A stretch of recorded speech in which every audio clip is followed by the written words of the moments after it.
Naisip mo na ba na baka may ginagawa kang mali sa buong buhay mo, pero hindi mo lang alam? Halimbawa, ang pagbabalat ng saging. Oo, yung ordinaryong saging lang. Pero, paano kung sabihin ko sa'yo na may paraan pala na mas madali, mas malinis, at mas tama? At ang saging, simula pa lang yan.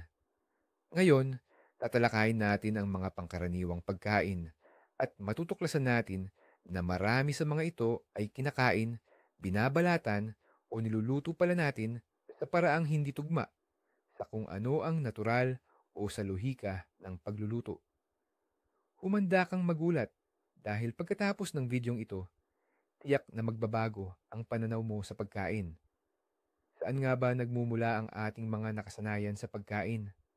Kadalasan, ginagaya lang natin ang mga nakita natin noong bata pa tayo. Tinuruan tayo ng ating mga magulang at sila naman ay tinuruan din ng kanilang mga magulang. Para bang isang tradisyon na nagpasalin-salin na sa bawat henerasyon. Bihira nating tanungin ang ating sarili, pwede ba itong gawin sa ibang paraan? Pero minsan, ang pinakamatalino, pinakaepektibo, at pinakatamang paraan ay nananatiling nakatago. Maaari itong nakabatay sa biyolohiya ng halaman, sa mga prosesong kemikal sa pagluluto, o simpleng sa lohika na sa kung anong dahilan ay hindi natin naisip. Kaya itama na natin yan at simulan ang ating pagtuklas sa mundo ng pagkain. Kaya simulan natin sa pinakahalata pero nakakagulat na halimbawa. Saging, alalahanin kung paano mo ito ginagawa karaniwan. Kinukuha mo ang saging sa matigas na tangkay, sa buntot na yan, at sinusubukan mong baliin. Minsan madaling bumibigay, pero minsan matigas, kaya kailangan mong pilitin. Ang resulta, naipipitpit mo ang saging, nadudurog, nagiging parang sapal bago mo pa nabalatan, at naiiwan sa kamay mo ang malagkit na katas. Pamilyar na sitwasyon, di ba? Ngayon, isipin ang ibang senaryo. Baliktarin mo ang saging. Oo, kunin mo lang ng baligtad. Nakikita mo ba ang maliit na itim na dulo sa kabilang banda? Yan ang susi sa solusyon. Ipitin mo lang ang dulo na yan ng dalawang daliri sa isang madaling galaw. Magugulat ka, pero halos kusa na lang bubukas ang balat sa dalawang malinis na kalahati. Walang hirap, walang kuko na nabali, at walang pinitpit na saging. Sabi nila, ganyan daw ginagawa ng mga unggoy. At sila, sigurado, alam na alam nila ang tamang paraan sa saging. Instinctively nilang pinipili ang pinakamadali at pinakaepektibong paraan. Subukan mo sa susunod at hinding-hindi ka nababalik sa lumang paraan mula sa saging. Dumako naman tayo sa reyna ng mga prutas tuwing tag-init, ang strawberry. Isipin mo ang isang mangkok ng makatas at mabangong mga strawberry. Ang unang maiisip mo sigurong gawin ay kumuha ng maliit na kutsilyo at maingat na tanggalin ang berdeng tangkay. Pero, aminin natin, gaano mo man pagkaingatan, palaging kasama ng tangkay at dahon ang ilang bahagi ng pinakamasarap na laman ng strawberry. Maliit na bagay lang, yan sa tingin mo. Pero kung 1 kilo na ang pinag-uusapan, malaking bahagi ng strawberry ang nasasayang mo para itong krimen laban sa sarap. Pero mayroong solusyon at hindi mo aakalain kung gaano ito kasimple at katalino. Kalimutan na ang kutsilyo. Ang kailangan mo lang ay isang ordinaryong straw. Hawakan ng strawberry, baligtarin para ang matulis na dulo nito ay nakaharap pataas. Ngayon, itusok lang ang straw sa ilalim ng strawberry, diretso pataas. Diretso itong dadaan sa laman at perpektong itutulak palabas ang berdeng tangkay kasama ang matigas at puting gitna nito. Mananatiling buo at hindi masisira ang lahat ng makatas na bahagi. Hindi lang ito mabilis at malinis, kundi napaka-epektibo pa. Walang nasasayang, puro perpektong strawberry lang ang maiiwan, handa ng kainin. Subukan mo 'to at sigurado akong hindi ka na muling gagamit ng kutsilyo para dito. Ngayon, pag-usapan naman natin ang mabalahibo at tila mahiwagang prutas na kiwi. Marami ang nagkakagusto dito, pero bihirang bilhin. Ang dahilan ay simple lang, mahirap balatan. Ang balahibong, manipis na balat nito. Ang pagsubok na tanggalin ito gamit ang kutsilyo o pangbalat ng gulay ay halos palaging nauuwi sa gulo. Nadudulas ang prutas sa iyong kamay, napuputulan mo ang napakaraming laman, at ang masarap na katas ay tumutulo sa iyong mga daliri, nag-iiwan ng malagkit na bakas. Sa huli, ang napupunta sa plato ay isang walang hugis na berdeng buo at ang kalahati ng bitamina ay naiwan lang sa chopping board. Pero paano kung sabihin ko sa inyo na hindi na pala kailangan itong balatan? Wala na talaga. Kumuha lang ng kiwi, isang matalim na kutsilyo, at hiwain ito sa gitna, pahalang. Ngayon, mayroon ka ng dalawang perpektong berdeng tasa sa iyong kamay na puno ng maningning na laman na may itim na buto. Pagkatapos, kumuha ng kutsarita at kainin lang ang laman direkta mula sa balat, parang kumakain ka ng isang maliit na sorbetes sa natural nitong pakete. Walang kalat, walang nasasayang na laman. Lahat ng sustansya at lasa ay mananatili sa inyo. Ang balat sa kasong ito ay hindi hadlang, kundi isang perpektong likas na plato. Simple, henyal, at sobrang komportable. Ngayon naman, pag-usapan natin ang makulay at makatas na dalandan. Alam nyo ba yung hirap ng pagbabalat ng dalandan? Siyempre, pamilyar kayo dyan. Sinusungkit mo ng kuko, tapos napupunit lang ng maliliit na piraso. Yung mga puting hibla na mapait at nakakairita, kumakapit pa sa bawat piraso. Tapos, yung amoy dalandan na langis, bumubuga sa kung saan-saan, minsan pumupunta pa sa mata.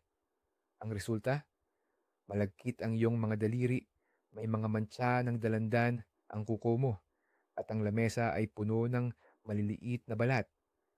Ang sarap ng karanasan? Well, masasabi nating kaduda-duda. Pero paano kung gawin natin ito nang may katumpakan at walang kalat, na walang ni isang patak ng katas sa kamay? Kumuha ng matalim na kutsilyo. Una, hiwain ang magkabilang dulo ng dalandan, yung ibaba at itaas, para makatayo ito ng maayos sa chopping board. Ngayon, patayuin ito at gumawa ng isang tuwid na hiwa mula sa isang hiwa hanggang sa kabila. Mahalaga na balat lang ang hiwain at huwag damayin ng laman. At heto na ang magic. Hawakan lang ang magkabilang gilid ng hiwa at buksan ang dalandan, parang binubuklat mo ang isang scroll. Sa harap mo ay makikita ang isang malinis na pahabang hilera ng mga hiwa ng dalandan na magkakadikit pa rin sa pinakailalim. Parang isang akordeon. Sige, kuha at kain na. Wala nang malagkit na laban sa balat. Simple, malinis, at henyo. At eto na nga, ang hari ng mga prutas tropikal, ang mangga. Ang sarap nitong panglangit. Pero aminin natin, ang pag-enjoy sa mangga ay may kaakibat na challenge. Subukang balatan ito na parang patatas. Naku, yan ang diretsong landas sa kapahamakan. Madulas ito, malambot ang laman, at ang mga hibla ay kumakapit sa kutsilyo. Sa gitna, mayroon pang malaking lapad na buto na imposibleng iwasan. Ang resulta? Malagkit na katas ang aagos sa iyong mga kamay hanggang siko, at ang matitira sa plato ay malayo sa itsura ng masarap na hiwa. Pero mayroong isang elegante at napakagandang paraan na tinatawag nilang manggang hedgehog. Kumuha ng matalim na kutsilyo at hiwain ang mangga sa gitna, pahaba, katabi ng buto, para maging dalawang kalahati. Magkakaroon ka ng dalawang parang bangka na may laman.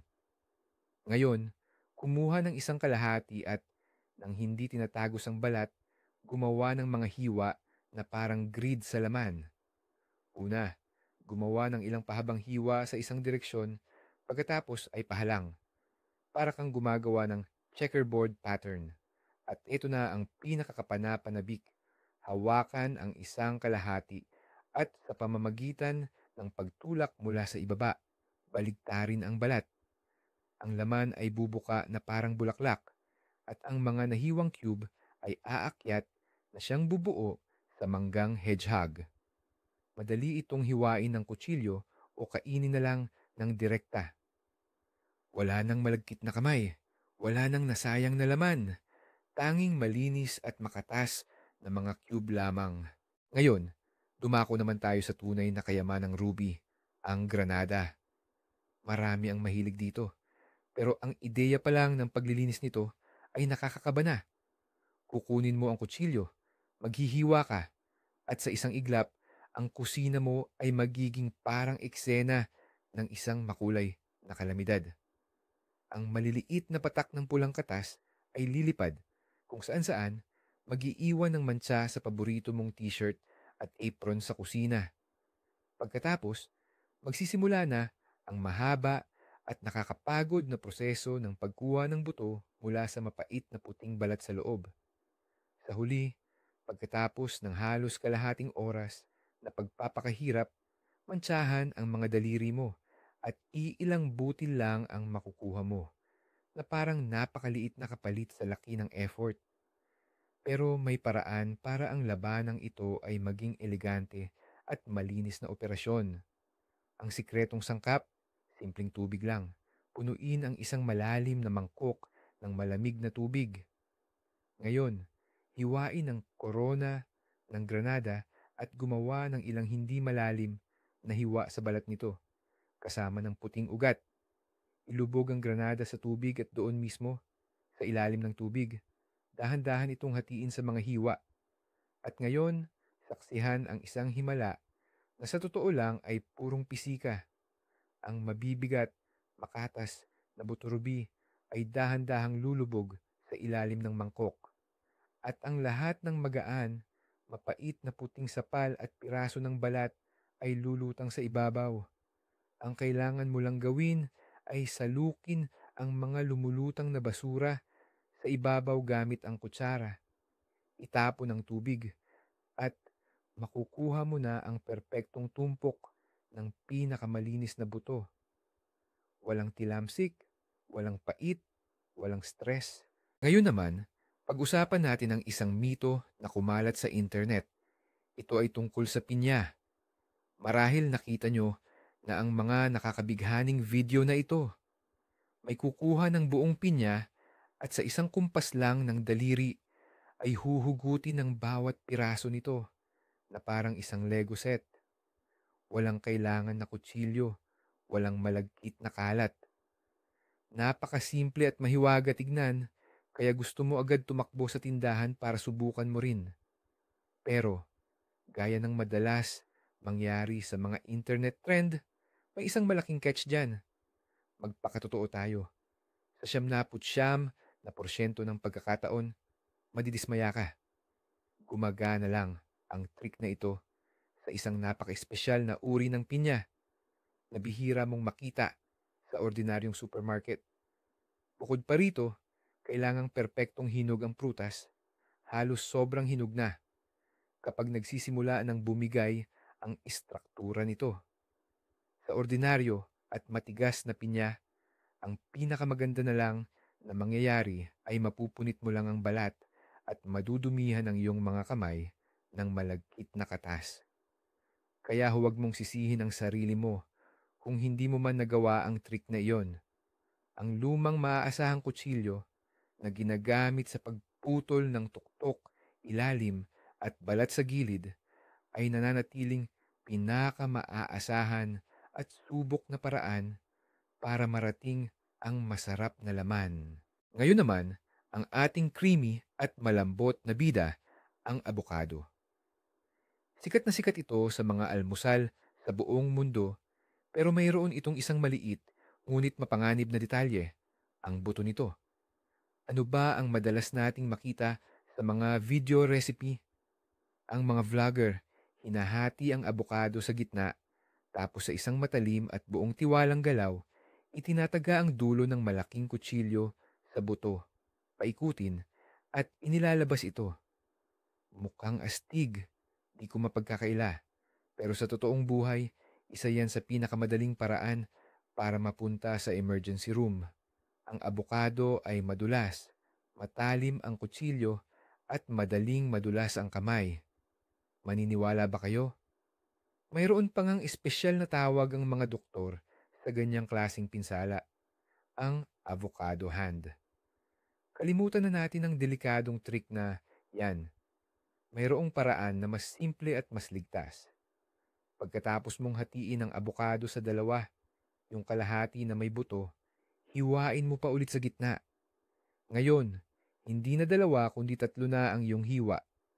Isang buo at dalawang quarter na may buto sa gitna. At dahil hindi na masyadong nakakapit ang buto sa laman, madali na itong tanggalin gamit lang ang iyong mga daliri. Walang kahirap-hirap, walang panganib, walang kailangan ng kutsilyo. Simple, malinis, at higit sa lahat, ligtas para sa iyong mga kamay. Ngayon naman, dumako tayo sa dessert at pag-usapan ang mga cupcake. Ang mga maliliit na cake na ito na may makapal at malambot na cream sa ibabaw ay talagang nakakatakam tingnan. Pero paano ba ito kainin? Kung susubukan mong kagatin mula sa itaas, siguradong masusubsob ang ilong mo sa cream. Kung sisimulan mo naman sa ilalim na bahagi ng cake, maiiwan ang lahat ng cream para sa huli at masisira ang balanse ng lasa. Makakain mo muna ang tuyong cake, tapos susunod ang napakatamis na cream. Ang resulta, punong-puno ng cream ang mukha mo at hindi mo mararanasan ang inaasahan mong sarap. Pero alam ng mga tunay na mahilig sa cupcake ang sikreto para gawing perpektong sandwich ang dessert na ito. Kumuha ka ng isang cupcake. Maingat na tanggalin o hiwain gamit ang kutsilyo ang ibabang kalahati ng cake. Ngayon, ilagay mo lang ang natanggal na bahaging iyon sa ibabaw ng cream, bahagyang diinan. Ayan na, mayroon ka ng perpektong mini cake kung saan ang cream ay nasa gitna, sa pagitan ng dalawang layer ng cake. Ngayon, bawat kagat ay balanse. Ang malambot na cake at ang magaan na cream, sabay. Wala nang maruming ilong, purong sarap na lang. Kahit ang simpleng tsokolate, mayroon pa ring maliliit na lihim. Halimbawa na lang ang sikat na Swiss Toblerone, na kilala sa kakaiba nitong hugis tatsulok. Ano ang una nating reaksyon? Kadalasan, hinahawakan natin ang dulo ng tatsulok at pilit itong binabali palabas. Minsan, nagagawa natin.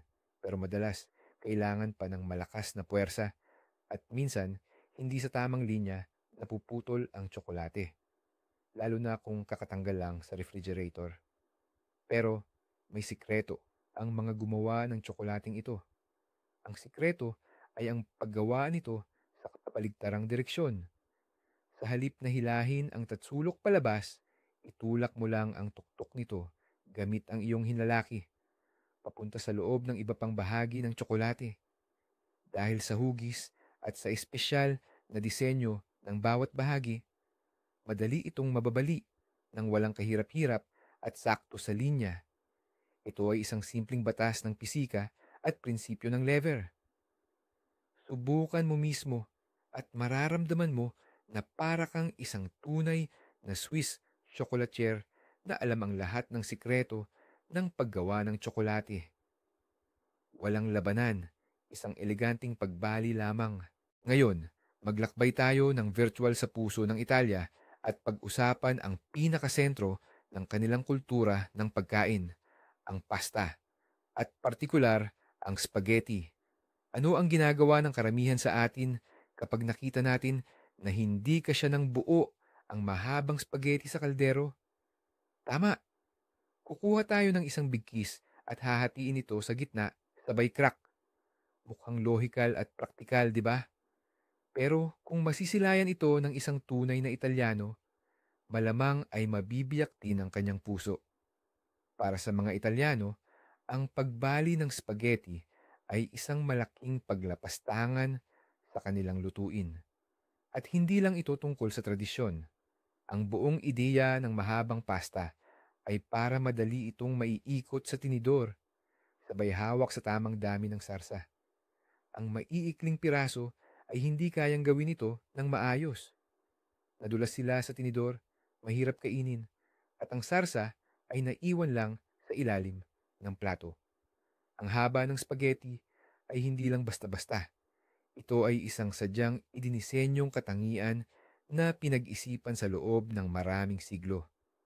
Kaya sa susunod, gumamit na lang ng mas malaking kaldero o dahan-dahang ilubog ang spaghetti sa kumukulong tubig. Sa loob ng kalahating minuto, lalambot ito at kusang lulubog ng buo. Panatilihin ang kanilang buong anyo at ang iyong pasta ay pasasalamatan ka ng grasye. Mananatili tayo sa Italia, pero pag-usapan naman natin ang isa pang paboritong pagkain, ang pizza. Isipin mo, isang mainit, mabangong hiwa ng pizza na may tumutunaw na keso at masaganang toppings. Kukunin mo sa crust, itataas. At ayan na, lahat ng toppings dahil sa grabidad, dumulas pababa sa plato o mas malala sa damit mo. Ang dulo ng pizza, malambot na bumababa, parang walang lakas. Kaya ang ending, kakainin mo ng alanganin o gagamitin mo ang kutsara at tinidor. Pero para sa mga tunay na mahilig sa pizza, halos insulto na yan. Pero may isang simple at henyong paraan na ginagamit hindi lang sa mismong Naples, ang bansang pinagmulan ng pizza, kundi pati na rin sa mataong New York kung saan sanay sila sa malalaking hiwa. Ganito, kunin mo ang hiwa sa crust tapos tiklupin mo lang ng bahagya pahaba. Hindi ganap na tiklop, kundi sapat lang para makabuo ng parang kanal na hugis. Ang simpleng tiklop na ito ang nagbibigay ng tigas. Ngayon, nananatili na ang hugis ng iyong pizza, hindi na ito lulundo at lahat ng toppings ay ligtas na nasa loob. Pwede mo na itong kainin kahit naglalakad ka nang hindi nangangambang madumihan. Hindi lang ito isang simpleng life hack, kundi isa itong buong kultura sa pagkain ng pizza na nagpapabago sa proseso sa isang malinis at komportabling kasiyahan. Ngayon naman, bumiyahe tayo sa kabilang dako ng mundo, sa bansang Hapon, at pag-usapan natin ang tungkol sa sushi. Ang pagkaing ito ay sumikat sa buong mundo, ngunit kaakibat nito, kumalat din ang ilang maling gawi. Ang pinakakaraniwan sa mga ito ay ang paggawa ng tinatawag nating nuclear mix sa maliit na platito ng toyo. Sinisalinan natin ng toyo, pagkatapos ay nilalagyan ng saganang berdeng wasabi at hahaluin lahat gamit ang chopsticks hanggang maging malabong berdeng sarsang lumalapot. Para sa isang Japanese sushi master, ang ganitong tanawin ay isa talagang bangungot. Bakit? Una, ganap nitong pinapatay ang masarap na lasa ng isda, ng kanin, at maging ng toyo mismo.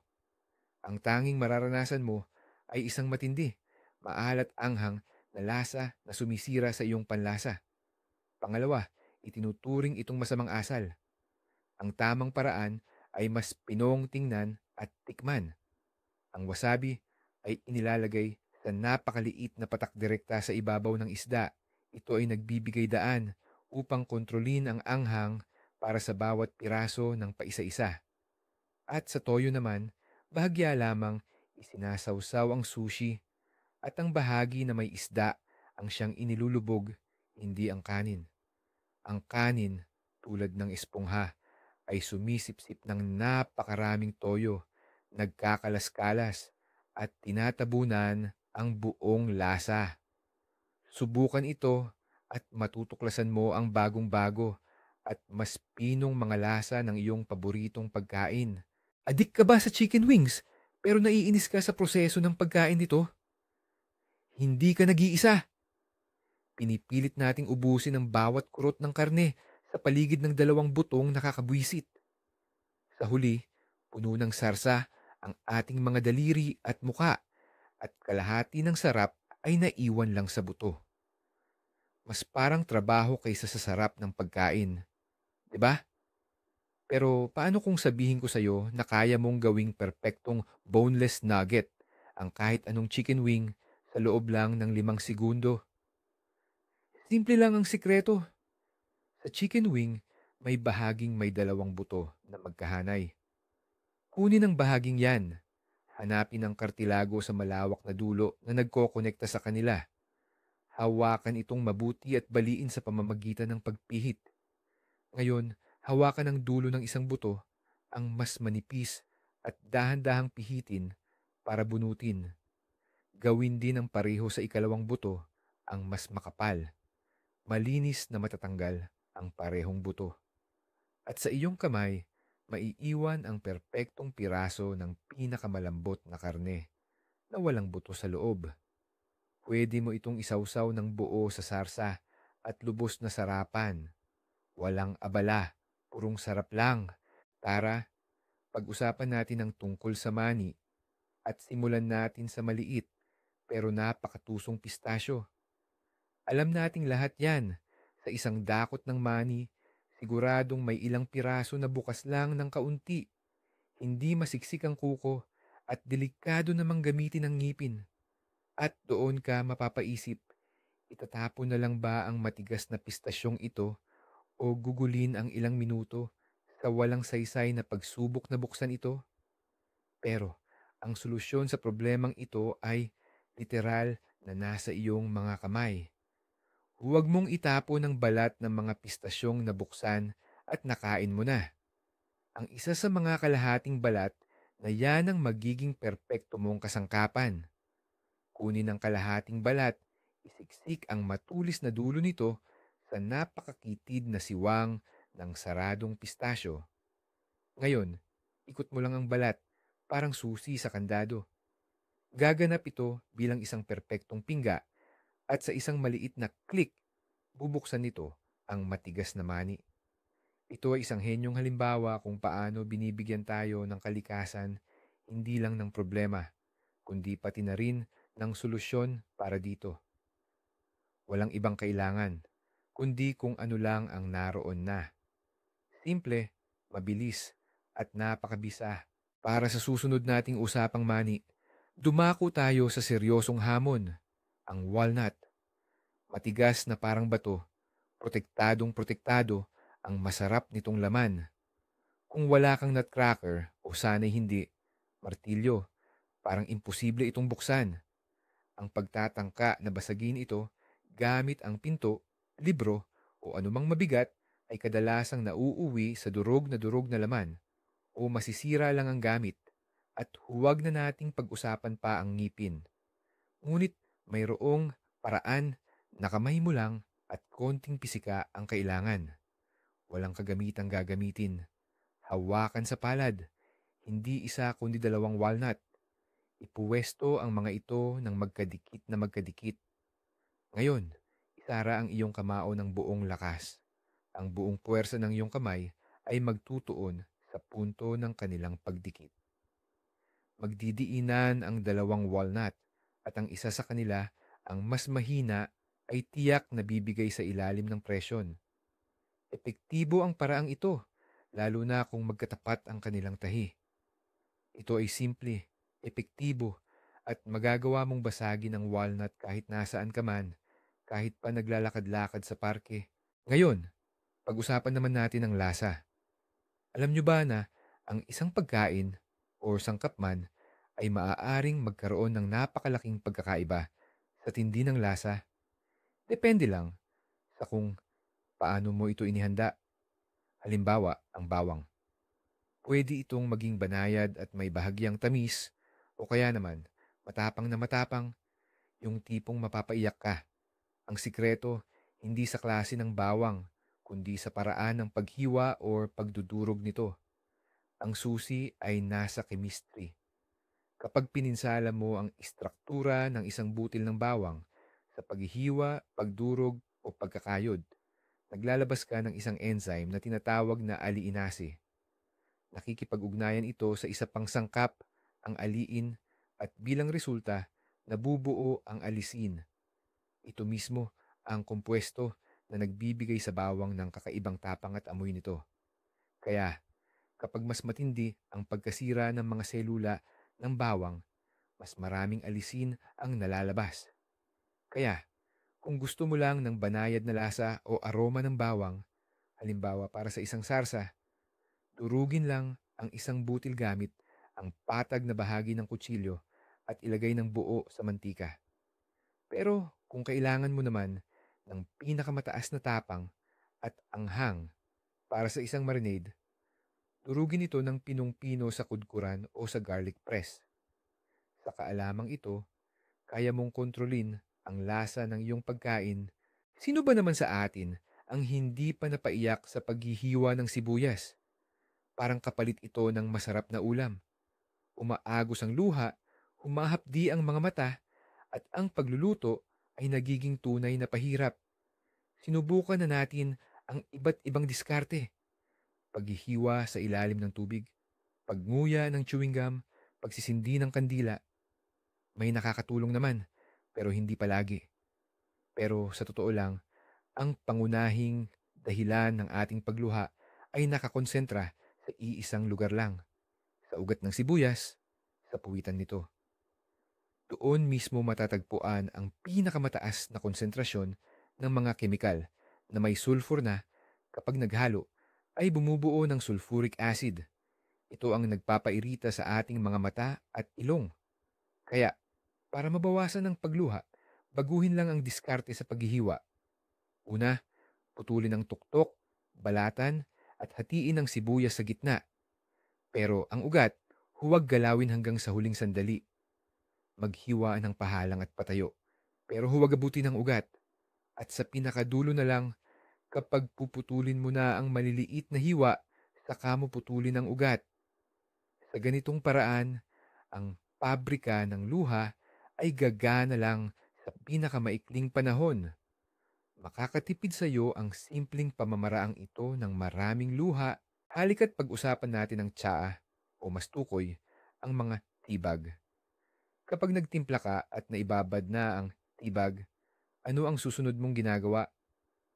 Malamang, kinukuha mo ito gamit ang kutsara at pipigain ng todo sa gilid ng tasa habang iniikot ang sinulid sa kutsara. Lohikal ito sa pakiramdam para mas lumabas ang lasa at maging mas matapang at siksik ang inumin. At para hindi rin tumulo-tulo ang piniga habang dinadala sa basurahan. Ngunit sa totoo lang, nasisira natin ang lasa ng ating inumin kapag ginagawa natin iyon. Ang mga dahon ng tsaa ay mayroong tannins, mga sangkap na nagbibigay dito ng pait, kulay at kakaibang pakla. Sa normal na pagtimpla, bahagi lang ng mga tannins ang kumakalat sa tubig. Pero kapag pinuwersa mong pigain ang tibag, sa pilitan mong inilalabas mula sa nababad na dahon ang puro at mataas na konsentrasyon ng mga tannins na ito. Dahil dito, ang tsaa ay nagiging hindi lang matapang, kundi masakit sa dila, mapait at mapakla. Ang tamang paraan ay hayaan lang itong maibabad sa tamang tagal. Pagkatapos, maingat itong alisin at hayaang tumulo ng kusa nang walang anumang pagpiga.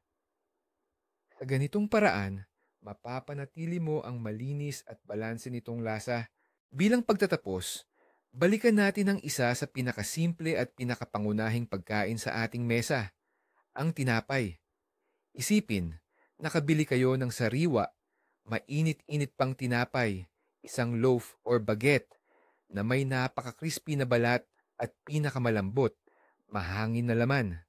Kinuha ninyo ang inyong karaniwang kutsilyo sa kusina at susubukan ninyong hiwain ang isang piraso. At ano ang mangyayari? Ang kutsilyo ay bumabaon sa laman, dinidiinan ninyo ito, at sa huli, imbes na makakuha ng maayos na hiwa, ang resulta ay isang yupi at pipi na piraso na may punit na balat. Ang lahat ng lambot at ganda ng sariwang tinapay ay nawasak. Ang problema ay, para sa iba't ibang gawain, kailangan ng iba't ibang kagamitan. At para sa tinapay, mayroon itong sariling espesyal na kutsilyo na marami ang hindi pinapansin. Ito ay isang kutsilyong may ngipin-ngipin na may mahabang talim at maliliit na ngipin. Ginawa ito hindi para idiin, kundi para lagariin ang tinapay. Ang mga ngipin na ito ay madaling nakakahiwa sa matigas at malutong na balat nang hindi ito nayuyupi. At pagkatapos, ang kutsilyo nang walang anumang diin ay dumadaan sa malambot na laman na parang mantikilya, nag-iiwan ng perpekto at pantay na hiwa. Sa paggamit ng tamang kutsilyo, masisiguro ninyong mananatili ang buong tekstura at ganda ng tinapay. Ito ay isang maliit na detalye na nagpapakita ng paggalang sa produkto at sa pagod ng panadero. Ano nga ba ang ibig sabihin ng lahat ng ito? Buong buhay ba nating pinahirapan ang ating sarili ng walang kabuluhan sa pagbalat ng granada, sa pagtimpla ng tsaa, at sa pagkain ng cupcake? Aba, lumalabas na sa likod pala ng mga simpleng gawaing ito ay may agham at lohika. Ang tamang paraan ay hindi lang usapin ng etiquette o kakaibang hilig. Ito ay paraan para masulit ang lasa ng pagkain tulad ng sabawang o tsaa. Ito rin ay paraan para makatipid ng oras at pagod tulad ng sa granada o orange. At kung minsan, ito ay paraan lang para mas marami kang makuhang produkto nang hindi itinatapon ang kalahati ng strawberry kasama ang tangkay nito. Ang pinakamahalagang aral dito ay mas malalim at mas interesante ang mundo ng pagkain kaysa sa inaakala natin. Sa pagbabago lang ng isang maliit na gawi, maaari kang makatuklas ng bagong lasa o gawing mas madali ang iyong buhay. Ngayon, nakita natin na kahit ang pinakakaraniwang bagay ay maaaring magtago ng mga sorpresa at palaging may bagong matututunan. Salamat sa panunood ng video na ito hanggang dulo. Kung may natutunan kang bago at kapakipakinabang, siguradong i-like at i-subscribe ang channel para hindi mo mapalampas ang iba pang kamanghamanghang kaalaman. Ngayon, may tanong ako para sa inyo. Anong pagkain, sa tingin nyo, ang mali nating kinakain lahat? Isulat ang inyong mga sikreto at life hacks sa comments para makabuo tayo ng kumpletong koleksyon ng mga kapaki-pakinabang na tips